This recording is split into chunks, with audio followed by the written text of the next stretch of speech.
out there. So yeah. So I was going to say James Lindsay actually has a good name for what they're trying to do. He calls it Dangism. This is named after Deng Xiaoping, who took over after Mao. He was the one who sort of liberalized China's economy because he realized, okay, communism isn't working, so let's open up to foreign markets, let's allow foreign investment, let's privatize farmland, but everything is still under the thumb of the CCP. Like, you can go to church in China, because remember, I think of that line in Forrest Gump about there's no religion. They allow the church in China, but again, it's under the thumb of the CCP. You can become rich, but you better do what the CCP does. If you don't, they're going to make you disappear and someone else is going to be given your company. So the woke, I think, are sort of operating in that direction. They criticize capitalism all the time, but I don't know how many are true socialists. I think they could be more like Deng, where it's, okay, we believe in business, we believe in all this, but we want it under our thumb, so we can decide what people can and can't say. And it's almost like the idea, I don't think we discussed it too much, but Foucault's idea, the panopticon, the idea of like, you're in a prison, there's a tower watching you, and you don't know if someone's watching you, but you think there could be, so that kind of keeps you in line. And it's almost like, but at the same time, you're not chained up. You can walk around and interact with other people. So like, there's some semblance of freedom, but you're still sort of under control. It almost reminds me of that a little bit. Like, okay, you can still have businesses, you can still officially say what you want, but it's like, if you go against what we want, we're going to ruin your life. Yeah, I mean, accurately, most of what the average person in the United States of America is advocating for is a form of neo-fascism. It's not actual socialism. Yeah. And if you look at the actual beginning of socialism, and I think I'm forgetting his last name. Joshua someone was on the recent China Unscripted podcast, and he was being interviewed, and he just pointed out how socialism is inherently authoritarian. And at the beginnings of socialism wasn't separate from communism. Socialism was on the way to communism. They completely had admitted at that point. That's why this democratic socialism, I just posted this status saying, democratic socialism is just populist fascism. That's because what they're talking about, what Bernie Sanders, AOC, Alexandria Ocasio-Cortez, those kind of people advocate for, I prefer to call it now Alexandria Ocasio-Karen with a C. And I have going to release a short animation to kind of point out with something with her in that. But those people, what they're actually advocating for isn't actually socialism in the classical sense of it. And they even go there and they say, no, it's democratic socialism. It's populist fascism. As Stephen mentioned, it's getting certain things where you have certain monopolies as long as the state kind of controls them. Because the socialists in general, once they began, they had communism in mind. They were openly saying, we need to get to socialism because we get something that's mostly capitalist. Once capitalist starts getting some resource, capitalist kind of economics start creating this sort of environment, then we get socialism in there. We start pushing for socialism where we start getting control, where it's more out to the people. And then after we have that structure of the governing body that actually has the socialist state set up, we somehow dissolve that. And that's the part that always misses me. I never really find an explanation of how that state's going to be dissolved.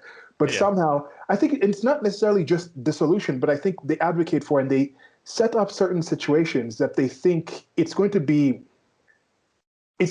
going to fall apart. Socialism, the socialists had something in mind where they understood socialism itself cannot last. Once you achieve whatever socialist kind of ideals they had, they knew there would be no system for that to actually remain, and then that would crumble. And then from the end of that, there would be some way this new society would rise into this new communist kind of existence. And I think you sent me that thing of Hegel in like 35 minutes or something. Yeah. And I forget his name, Joshua someone. Let me double check for his name to actually check. He's someone, he has this show called Crossroads. But he was also talking about Hegel, and he was talking about how that was actually in there, how they didn't imagine socialism to be something that you can maintain.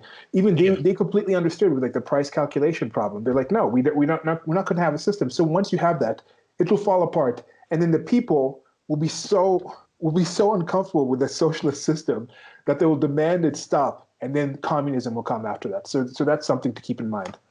Well, yeah, it's the dialectic. It's the idea of the thesis, antithesis, synthesis. So it's the idea that you'll have a state, there will be people who will push back against it, and somehow out of that, that'll create the synthesis, which will be the stateless society. The state will quote unquote wither away, and then it'll somehow be this new man, and everyone will have, everything. Yeah. Again, how and why that's supposed to happen is never fully explained, but yeah. And with that, some of the things that Marcuse was saying in Repressive Tolerance, with that, some of the things Marcuse said in this article, in this essay as well, yeah. There's just certain massive holes where it's like, okay, yeah. I understand the points that you're pointing out, yeah. and trying to relate with the information that you had at that point in time being like, yeah, I can see where you're coming from, but then what they attribute the actual problems to, I have questions about. And then yeah. once you have questions about and you can't agree on that, and there's definitely certain information that's left out, then the solutions that they propose are not going to fit because you're not actually working on the actual premises of reality. Yeah. Well, also James said in a, I think it was to Michael Malice, actually, a very technical name for these type of people is critical structuralists, because I don't think we talked much about structuralism, but that goes back to Saussure and the idea of it started with language, like, okay, where did certain words come from? Then why are these the words? And then is that a reflection of power dynamics and imbalances? And they're the people who decide what everyone can and can't say, and that's reflected in the culture, et cetera, et cetera. And originally this was with that, and then there was the idea of deconstruction. Okay, let's break all of this down, and that was Derrida, and then of course with language, but then it started being applied to other things. Some people have said that Nietzsche was a deconstructionist too, in a way, because he was examining where does religion come from, why are these traditions held, what is tradition, all that. And they're sort of doing that. They're applying critical theory to all the structures of society, the schools, schools, religion, pretty much everything. And that this is, Gramsci didn't say it, but it's been attributed to him, the long march through the institutions. That's the idea of, you seize control of all these institutions, you create the counter hegemony. Once you have control of all these institutions, that becomes the new hegemony, and that's how you get socialism. And some people have said Mao tried to do basically what Gramsci wanted, but of course, Deng Xiaoping, who I mentioned a little while ago, he realized, okay, socialism economically doesn't work, so let's retain all the other stuff, but go more in the direction of capitalism. Yeah. Yeah. And, okay, the guy's name was Joshua Phillips. Okay. With Joshua Phillips, not Phillips. Philip, yeah. And some of the things that you're pointing out here is, you have to think of who are the people who are talking about these things, because this is not the average person who's woke is going along with these things for various reasons. There are some parts of it that's become rather clear to me recently, where it's more to kind of just prop someone up and feel, I feel like I've done something. There is an aspect of also, there's this eerie racial, almost racist aspect to it, especially from the predominantly white upper middle class people that do that. They might not have achieved much in their life, but then they get to put themselves in a position where they can look at someone like Oprah and then say, oh, by me just being white, I am more privileged. I have more in a place of power. I have this prestige that someone like Oprah who's worked for it doesn't have. And then on the inverse, you have someone like Oprah. Like, I don't think Oprah really understands who Marcuse is. No. Now, I doubt it. I think she's also astute enough to pick up enough of the things out there and understand as a business person, as a public member in those fields, she hasn't gotten to that position without being a very astute and capable observer of the public sphere. And she can understand and put her finger in the air and know the wind is blowing this way. If I say these few things, this can actually get to me. Now, there's also just the added aspects. Like, what if Oprah comes out and says, like, yeah, I'm actually not really that oppressed. I've worked for everything I've earned. I don't think as a female I've been held any lower than any other males in this. Yes, there might have been some issues, but by the fact that those issues came up and I was black and I was female and I overcame that, that actually shows how much stronger a black female can be if she puts in the work than all these other white people that have been in my position, that have tried to get into these positions. And now here I am, and that's happened due to the United States of America. She says that you're not going to cancel Oprah, but does she get an interview with Meghan Markle, who wants to put up a thing saying they'd asked about, some random person had asked about the race of the child, the appearance of the child when that was happening? Is she going to get that interview? Probably not, if that's who she is. She would still have her billions, but once you get to that kind of place in society, what do you really need?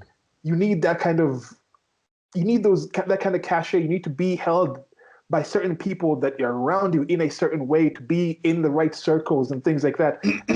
some of these things are just. I think there was an article in I don't know if it was the New York Times, the New Yorker, or something talking about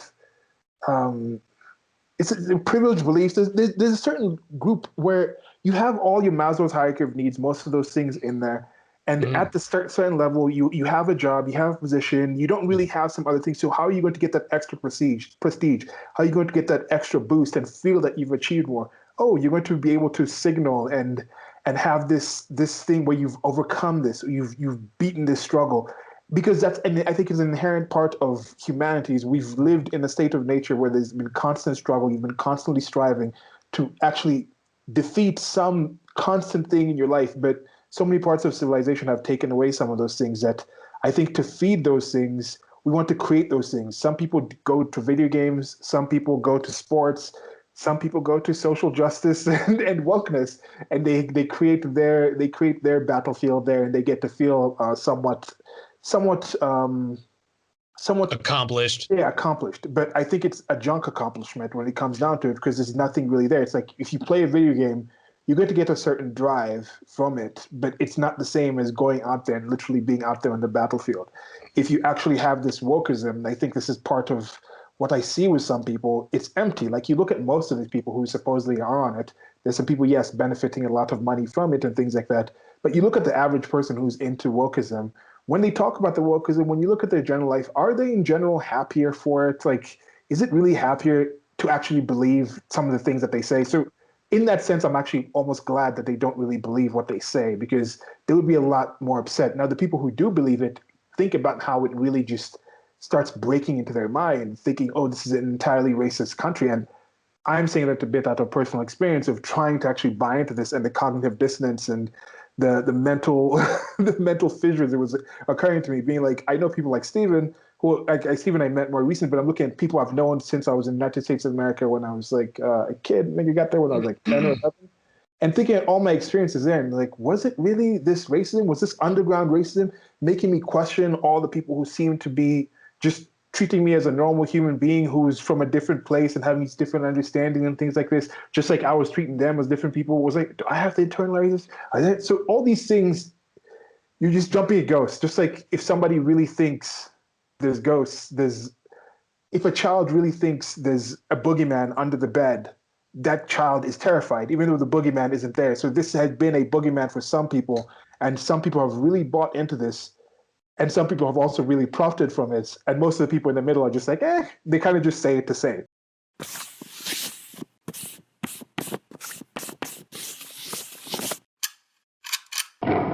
Thank you for listening. This has been a clip from an actual longer recording that I'll try to leave a link to on the screen or somewhere around here where you're listening to this. Presents. Presents. Presents. Presents. Peasants. Okay.